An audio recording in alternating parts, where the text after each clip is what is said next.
Ah là là, plus là, ah non, non, non. Franchement, là, les rappeurs, là, vraiment des grosses putes. Parce que aujourd'hui, il y a du putain de rap d'extrême droite. Du rap d'extrême droite. Des gens d'extrême droite qui sont là, oui, je vote RN, ils ont du Damso dans leur voiture. Mais ça, il y a 10 ans, ce serait impossible, ça. Du- Non, moi, des gens d'extrême droite, là, parce que j'ai vu deux trois rappeurs d'extrême droite, mais eux, il fallait directement les indexer, dire, restez dans votre zone de xénophobe, et venez pas dans notre zone. Le rap, c'est quelque chose qui est là, qui est pour l'ouverture avec les autres. C'est pas un truc de xénophobe, de nationaliste, de merde. Et on laisse des mecs comme Cro-Blanc ou d'autres mecs là, Milé Zinka, voilà, c'est ça, là, les deux Gucus. Tellement aujourd'hui, dans le rap français, ils ont même plus de couilles. Ils ont plus de couilles. Non, moi, des gens comme ça, mais jamais de la vie. Ils passent la porte d'entrée. On les vire direct. Mais non, on laisse des mecs comme ça faire leur rap xénophobe.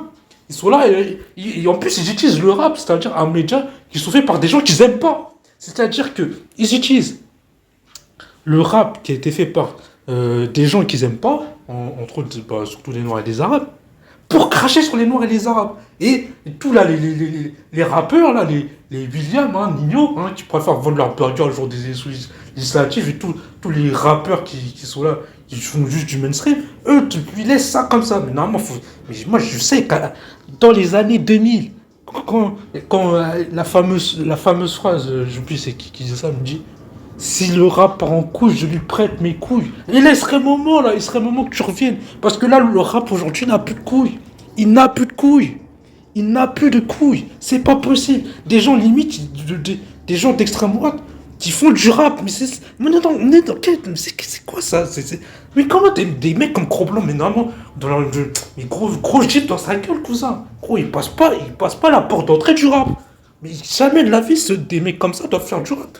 Normalement, ça devrait même pas leur venir à l'esprit de faire du rap. Si ça leur vient à l'esprit de faire du rap, c'est que dans le rap français n'a plus de couilles, ils sont trop laxistes. C'est-à-dire que il y a dans le rap des années 2000, mais jamais de la vie un mec d'extrême droite se serait dit de faire du rap. Ça lui serait même pas traversé à l'esprit. Mais tellement aujourd'hui le rap, il n'y a plus de couilles. C'est-à-dire politiquement c'est zéro, ils ont aucune couille.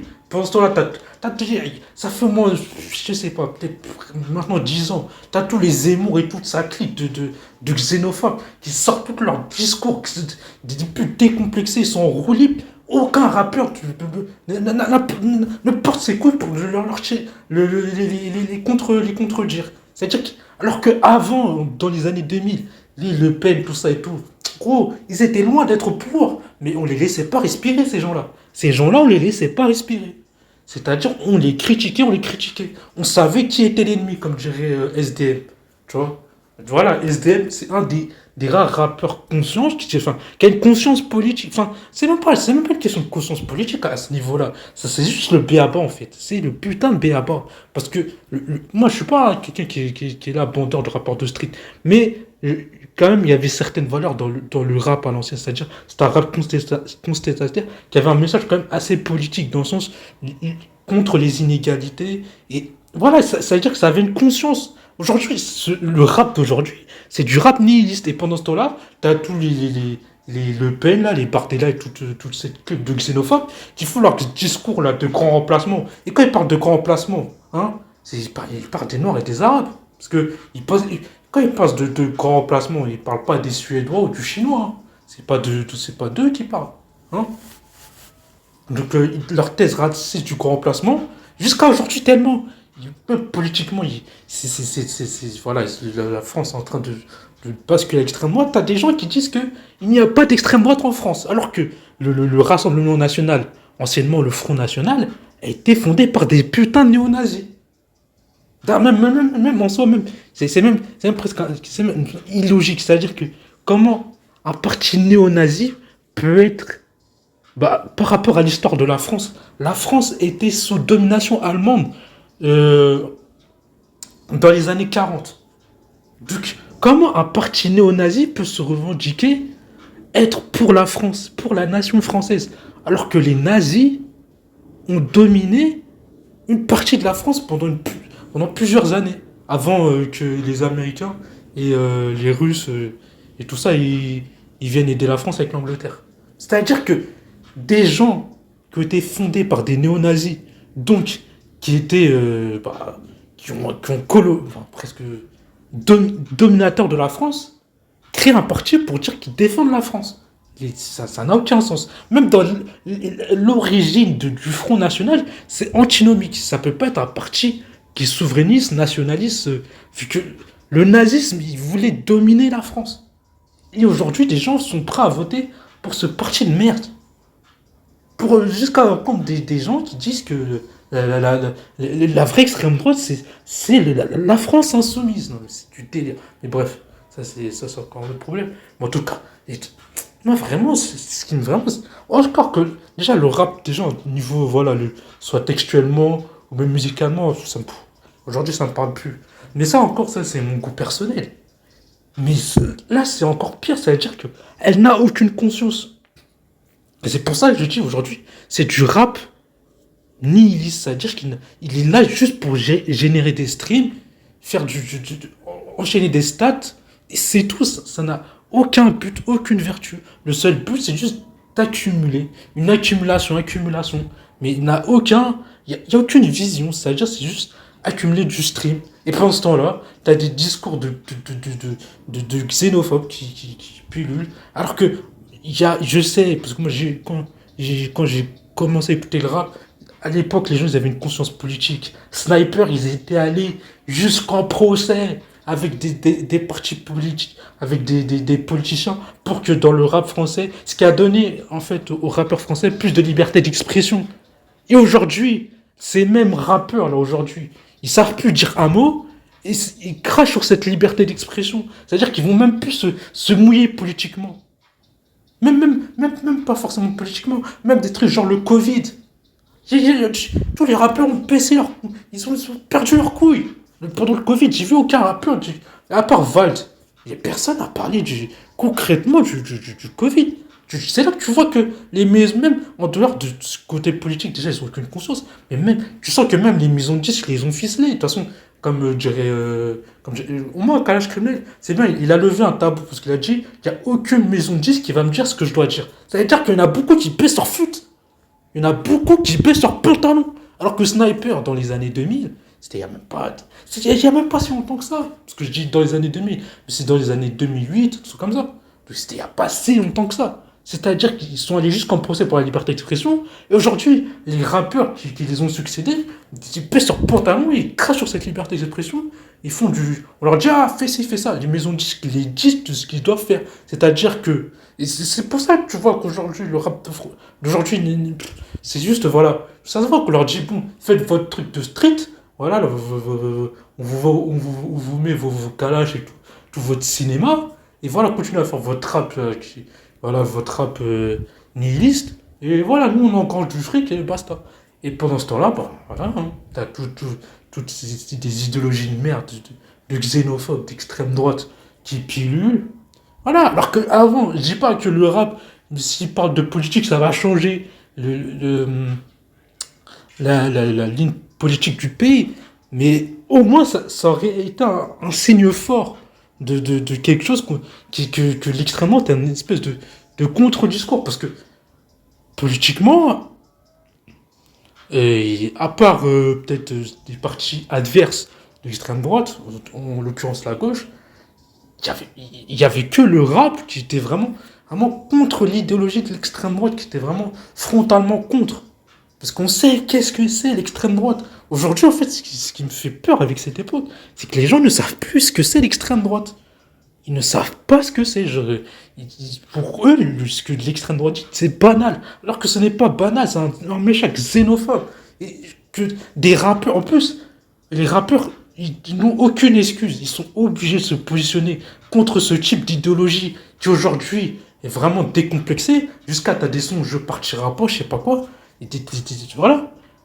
Des sons, voilà, je repartirai pas. De toute façon, même jusqu'à chez moi, j'ai vu des gens, ils ont commencé à. Ça se voit, c'est des gens, ça faisait des décennies, ils étaient dans leurs trois rats, ils baissaient leur regard, voilà, ils rasaient les murs, et là, ils ont vu Bardella, Ils ont dit maintenant c'est la fiesta, on va faire la reconquista, on reprend notre pays. Et des gens, maintenant, jusqu'à côté de chez moi, j'avais jamais vu ça. Des gens avec des trucs, la France aux Français. La France aux Français, mais il y a que des Français en France. La majeure partie des gens sont français. Donc quand tu dis la France aux Français, ça veut dire qu'une certaine partie de la population, tu ne considères pas comme français. Et d'où toutes ces expressions de merde là, des gens qui disent qu'on est des Français de papier, des Noirs, les Arabes, tout ça et tout. Et ou des trucs comme le grand remplacement. C'est-à-dire que voilà, cette idéologie-là, on a laissé ce monstre grandir. Et les rappeurs n'ont aucune excuse. Parce que ils rappent le quartier avec ce parti-là, avec Reconquête, Rassemblement National. Ils seront les premiers qui seront torpillés. Ils seront les premiers torpillés. Les rappeurs n'ont pas le droit de faire fi de cette idéologie qui aujourd'hui est en une ascension délirante. Délirante. Délirante. Vraiment, une ascension délirante. Et que des rappeurs, pendant que ce type d'idéologie-là monte comme ça, et qu'ils continuent à faire leur rap de merde, de pute, de drogue, de prostitution, de règlement de compte, de mêlée, de je sais pas quoi, mais vous êtes complètement perché, vous êtes complètement déconnecté. Mais vous vous rendez, en fait, c'est comme s'il y a un astéroïde qui arrive, et toi, t'es là, tu continues à jouer à la play. Mais il un minimum de conscience. En fait, il n'y a pas besoin d'être un. D'être. Moi, je suis pas quelqu'un qui connaît tous les. De toute façon, la politique, c'est de la merde en règle générale. Mais il n'y a pas besoin d'être un Einstein de la politique pour voir qu'il y a quand même une montée une certaine xénophobie en France, une certaine défiance envers certaines populations. Et même pas, même ne serait-ce qu'un mot. C'est si dur que ça de. Enfin, franchement, je comprends pas. Pour moi, il n'y a même pas besoin d'avoir de conscience politique pour le voir. C'est tellement évident aujourd'hui. En fait, leur discours est banalisé. Et faire comme si oh, on continue à faire nos rap de strips, mais pour moi, c'est de la folie. Je suis désolé, c'est de la folie. T'as des groupes comme CNews, ils partent H24, leur temps, c'est noir, arabe, immigration, islam. C'est ça ça veut dire que ils ont des organes de presse contre les noirs, les arabes et l'immigration. C'est une folie. Et je pense que là, les rappeurs, l'immigration, tout ça et tout, c'est les gens des quartiers les premiers concernés. Et les rappeurs, en l'occurrence, ils viennent de ces quartiers-là. Ils rappent H24, la street. Mais tu peux pas ne pas parler de ces gens-là, de ces organes de presse qui font un putain de pressing. C'est-à-dire tous les jours, H24, on est ciblé par ces organes de presse xénophobes. Que ce soit CNews ou même des chaînes YouTube carrément, c'est-à-dire même des chaînes YouTube où en fait ils ont quand même des entreprises, ils ont créé des petites entreprises où ils sélectionnent les faits divers et ils choisissent de mettre que ceux de Noirs et des Arabes. Alors que dans les vrais faits divers, il y a de toutes des nationalités. Mais ces gens-là, vu que c'est des xénophobes et voilà, je soupçonne fortement d'être des racistes, ils choisissent que quand c'est des Noirs et des Arabes, ou quand c'est l'islam ou des trucs comme ça, c'est-à-dire que c'est ciblé. Et en fait, ne rien dire, alors que le rap, à la base, c'est dénoncer les injustices ou la discrimination, ou voilà, de manière fourbe. Parce qu'aujourd'hui, la fête, elle est en partie fourbe. Parce que c'est-à-dire que ils vont simplement indexer, oui, regardez, ils ont fait ci, ils ont fait ça. Mais en fait, ils sélectionnent pas tout. C'est-à-dire parce que dans la réalité, en fait, tout le monde, c'est pas quand il y a de la criminalité, c'est pas dû à une nationalité. Tout le monde, si on regarde les vrais faits divers, tout le monde, il n'y a pas selon ta couleur de peau, c'est dans tes gènes, non. Si tu regardes les vrais faits divers, c'est les portes de l'enfer. Et c'est, en fait, laisser ces gens-là nous diaboliser, littéralement, parce que ce soit CNews ou toutes ces chaînes-là de merde, là, Psychodélique et toutes ces merdes-là, nous faire passer pour des démons et continuer à faire du rap déconnecté, pour moi, c'est de l'infolie, c'est de l'inconscience. Et j'en reviens pas que le rap français ait autant perdu ses couilles. Autant qu'en termes de qualité textuelle ou peut-être musicale, c'est abaissé. Encore, c'est dommageable, mais voilà. C'est pas. Pour moi, c'est une question de goût. Il y en a d'autres qui pourraient apprécier. Ça, c'est une question de goût. Mais de ne pas se positionner politiquement, ça, c'est intolérable, c'est inacceptable. Je suis désolé. Vu d'où vient le rap, c'est inacceptable. C'est inacceptable. Inacceptable. Franchement, aujourd'hui, les rappeurs n'ont pas de couilles. En plus, quand tu vois je suis désolé, mais l'extrême droite est aux portes du pouvoir et les rappeurs continuent à faire leur rap. En plus, il faut du rap caricatural. Et même, j'ai envie de dire que non seulement tu as des rappeurs, non, t'as même des rappeurs d'extrême droite qui vont te parler du grand placement des Noirs et des Arabes. Et tranquillement, ça veut dire tranquillement, tranquillement. C'est-à-dire que personne ne leur dit rien, ils font leur, voilà, ils font leur rap, leur propagande politique. Et t'as aucun personne du rap français qui leur dit c'est bon, restez dans votre zone, faites votre musique à vous, mais pas du rap, parce que c'est pas, parce que vous me détestez. Donc pourquoi vous allez faire du rap là, tous les gros blancs, mais les Zinka et tout ça. Pourquoi vous allez faire du rap en fait? Mais bref, en tout cas voilà, on atteint un niveau, franchement je trouve le rap français à un niveau de déliquescence. Où, voilà, même aujourd'hui, putain, j'ai été tombé sur un reportage, dire c'est voilà, tu vois, les jeunes n'emmerdent plus le Front National. C'était des jeunes, même plus de 18 ans, même pas. Ils étaient là, et, ils votent extrême droite, hein, mais avec du Damso. Bref, voilà, aujourd'hui, c'est ça, voilà, t'as des rappeurs. J'en suis sûr, hein, je pense que vraiment, je pense que certains rappeurs, surtout des mecs comme Nino, extrêmement cyniques, hein, parce que lui, le jour des législatives où l'extrême droite, voilà, était vraiment en pleine ascension, lui, sa seule préoccupation, c'était de vendre ses burgers sur Insta. Voilà, voilà, il n'a jamais, politiquement, ni niveau couille, voilà, hein. Nino, niveau couille, c'est zéro, hein. Et voilà, je suis sûr que même, je pense que si il ne fait pas de positionnement politique, c'est parce que je pense qu'il sait que, vu qu'aujourd'hui le rap français est devenu une musique populaire, donc forcément, tu as aussi des gens d'extrême droite ou des gens de ce type de parti qui ont, qui ont commencé à aussi écouter. Voilà, donc pour pas perdre bah, un peu de stream, bah, il va pas se mouiller, il va continuer à faire du rap voilà, pour tout le monde, voilà, je rappe mainstream, sans se mouiller. Parce que si tu te positionnes, forcément, tu vas perdre un peu de stream, parce que tu te positionnes politiquement. Mais pour avoir un maximum de gens, il vaut mieux pas se positionner. Et voilà, voilà ce qui est devenu le rap français. Un rap sans couilles. Voilà, sans couilles. Et après, demain, si l'extrême droite sera au pouvoir, ah, en plus des rappeurs qui rappent à 4 le quartier, mais quand ce sera le feu, eux ils seront pas là, ils sont bas les couilles, eux ils sont soit, je sais pas, ils vont là à Dubaï ou au Maroc ou des trucs comme ça, mais ils s'en battent les couilles, ils s'en battent les couilles en vérité. Même si, et en fait, voilà, en fait, ils font, pour moi ça s'appelle du street marketing, c'est-à-dire, ils utilisent la cité, la street pour monter, et après,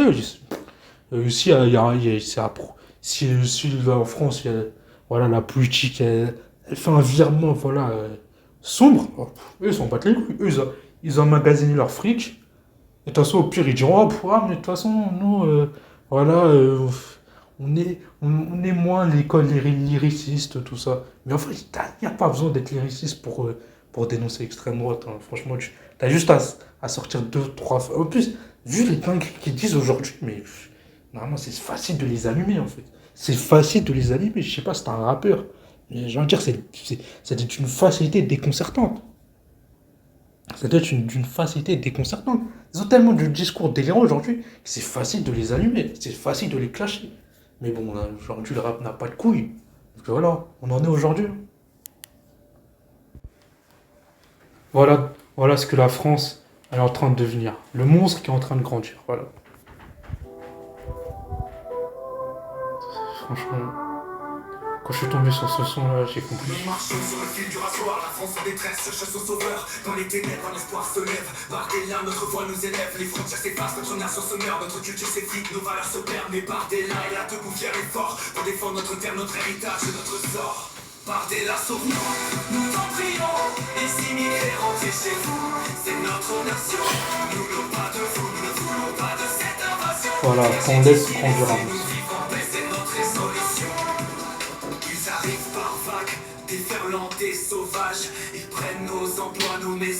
notre paysage, mais par-delà se dressent contre cette marée humaine pour préserver notre identité, notre patrie, notre destinée. Ils veulent nous imposer leurs lois, leurs coutumes, mais nous résistons unis, nous ne sommes pas des fantômes. Par-delà notre guide, notre phare dans la tempête, nous mènera vers la victoire, vers un avenir plus sur planète. Par-delà sauve-nous, nous t'en prions. Ici migrer, rentrer chez vous, c'est notre nation. Nous n'avons pas de vous, nous ne voulons pas de cette invasion. Dégagez d'ici, laissez-nous vivre en paix, c'est notre résolution. Nous ne sommes pas racistes. Oh bah oui, il est pas raciste, oh bah il est plus raciste. Non mais c'est pas une blague. En plus il est dans le déni ce race là, c'est pas possible. Notre défenseur nous protégera des envahisseurs, des profiteurs. La France est notre terre, notre foyer, notre histoire. Nous ne laisserons pas des étrangers la détruire. Par-delà notre espoir, notre force, notre fierté nous mènera vers un avenir meilleur, vers la liberté. Ensemble nous nous battrons pour notre pays, pour nos enfants. Nous ne nous laisserons pas envahir, nous ne plierons pas devant. Par-delà notre chef, notre sauveur, notre guide nous mènera vers la victoire, vers un avenir plus radieux, plus digne. Par-delà sauve-nous, nous t'en prions. Ici migrer, rentrer chez vous, c'est notre nation. Nous n'avons pas de vous, nous ne voulons pas de cette invasion. Dégagez d'ici, laissez-nous vivre en paix, c'est notre résolution. Par-delà notre foi, notre espoir, notre salut, nous suivrons ton exemple, nous défendrons notre pays jusqu'au bout.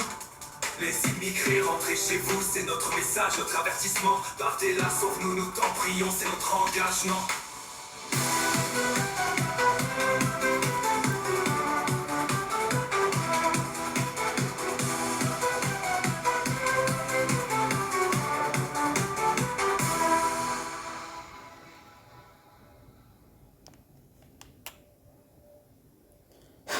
C'est ce qui est marrant dans son merde, c'est que peu importe ce que les immigrés font, ils seront toujours vus comme des ennemis. Et c'est exactement ça le message d'extrême droite.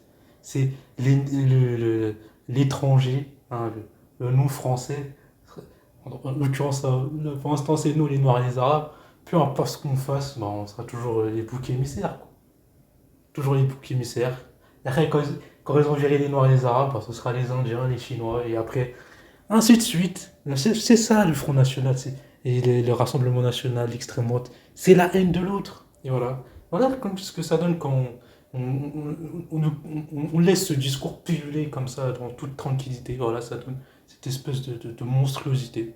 Voilà, après, c'est ça, après, quand ils ont viré les Indos, les Indiens, les Asiatiques, après, ce sera quoi? On va commencer à dire, oh, oui, bon, les Européens, oui, c'était. Bah, parce que avant, ça c'est marrant, c'est là qu'on voit que finalement, c'est ce parti-là, c'est la haine de l'autre, ça a toujours été la haine de l'autre. C'est-à-dire que, même avant que ce soit l'immigration noire et arabe, il y avait des Italiens, il y avait des Polonais. Et eux, c'était eux qui étaient mal vus, qui étaient discriminés par les mêmes Français. Aujourd'hui, les gens du Front National qui disent, oui, on est tous frères européens, hein, les extra-européens, extra-européens, c'est exclu, bon. Ah, extra-européens sauf Israël, hein, j'imagine. Hein. Quand c'est Israël, j'imagine que ça doit être le cas à part. On dit, oh bon, mais bon, c'est pas. Bref. Voilà, on sait qu'Israël a un statut particulier, donc ils seront pas vus comme des extra-européens comme les autres. Par contre, les Asiatiques, les Indiens, les Pakistanais, les Sri Lankais, tout ça, les Noirs, les Arabes, alors des extra-européens. Mais bref, en tout cas, si dans leur lubie, hein, leur fantasme se réalise et tous les extra-européens se cassent, et ce sera pareil, ça veut dire qu'après, ça sera plus. Ah, lui, je sais pas quoi, non, ce sera le Suédois, le Slovaque, le, les gens. Les gens bref, en tout cas, l'histoire se répète. C'est-à-dire qu'après, si leur le bien sûr, bon, ça n'arrivera jamais, hein, mais dans le cas où ça arrive, ceux qui seront discriminés, bon, ce sera juste les non-français, tout simplement. Les non-français, voilà. Ceux qui ont des origines peut-être même espagnoles. Voilà, c'est ça. Et après, c'est leur lubie hein, parce qu'ils aiment bien aujourd'hui utiliser le nom français de souche. Mais aujourd'hui, comment tu peux faire un arbre généalogique, dire ouais je suis français parce que ça va être ça. En fait, l'extrême droite, ce n'est que la haine de l'autre. Donc, en fait, ça va juste filtrer jusqu'à ils seront que entre français de 13e génération. Oh toi tu es français mi-espagnol, voilà tu es un français de seconde. Parce que c'est ça la vérité, c'est que eux dans leur vision du monde, c'est il y a le français et l'autre France. Parce que c'est ça, hein, quand on dit français de papier. En fait, implicitement, ça veut dire français de seconde zone. Ça veut dire que c'est un français moins considéré. Et ils vont pas le dire but en blanc, en tout cas, si. Ils disent ça quand ils sont entre eux. Mais en tout cas, c'est ça la mentale. Et que des gens aujourd'hui, ils se disent, ouais, l'extrême droite, il n'y a pas d'extrême droite en France. Mais c'est du délire. Franchement, c'est du délire. Revoyez vos cours d'histoire, hein. Franchement, il y en a beaucoup qui ont séché les cours d'histoire, hein. L'extrême droite, c'est pas sympathique, hein. Ah, franchement, l'oubli, c'est terrible, hein, parce que franchement, comme on dit, hein, quelqu'un qui. L'histoire qui n'est pas apprise, en tout cas, le non-enseignement de l'histoire, bah, on est condamné à répéter les mêmes erreurs. Donc voilà. En tout cas, c'est. Alors, moi, c'est bien, au moins. Ils commencent à sortir de leur trou, donc je veux dire. C'est. Bon, je vais pas dire c'est. Au moins, voilà, l'ennemi sort de son trou. Et maintenant, les gens qui votent extrême droite, sachant les discours, hein, des je partirai pas et tout là, vous pouvez plus faire semblant de pas avoir. Ne pas savoir. Là, vous savez. Voilà ce que c'est l'extrême droite. Parce que les jeux partira pas, on les a vus, les Zemmour et tout, hein, et qui dansaient là-dessus. Pourtant, ce son, je partirai pas, est un son clairement xénophobe, qui indexe, là, il indexe tous les musulmans. Il fait pas de distinction entre le musulman qui se comporte bien et le musulman euh, avec des penchants terreaux. Non, non, non, ils font aucune distinction. C'est-à-dire, le musulman était clairement indexé dans sa propre personne, juste parce qu'il est musulman. Et des gens comme Zemmour, tout ça, s'ambiancer là-dessus, vous pouvez pas me dire que vous n'êtes pas des islamophobes. Si vous avez un problème avec la personne, tu peux détester une croyance, mais la personne en elle-même, non. Et on peut critiquer une idéologie, mais pas les personnes qui la pratiquent. Donc des gens qui dansent sur Je partirai pas, qui indexent clairement les musulmans, et non l'islam, vous êtes clairement vous êtes des anti-musulmans, je sais pas le mot, le terme, c'est islam ou islamophobe, bref. Et voilà, notamment, voilà, ça c'est ce que je dirais vraiment, c'est par rapport aux les gens qui votent. Eh, soyez honnêtes. Au moins, si vous votez pour l'extrême droite, assumez vos idées, arrêtez de faire semblant. Les hypocrites là, comme ça, ils sont là, ils vous servent ils vous préparent votre pain, bonjour, tout ça, mais après, derrière, ça crache sur la haine de l'autre et ça va voter extrême droite. Non, non, faut être honnête. Voilà, si t'es extrême droite, sois franc au moins, voilà, comme ça au moins, et dire au moins, on a un ennemi déclaré, voilà, les gens en cheval de Troie là, c'est bon, ça va 2 minutes. Voilà, au moins j'ai envie de dire, cette ascension raciste, c'est qu'on sait que ces gens-là, ils s'étaient juste terrés, c'est pas une vue de l'esprit, ces gens-là sont là, ils sont déter. Et donc voilà.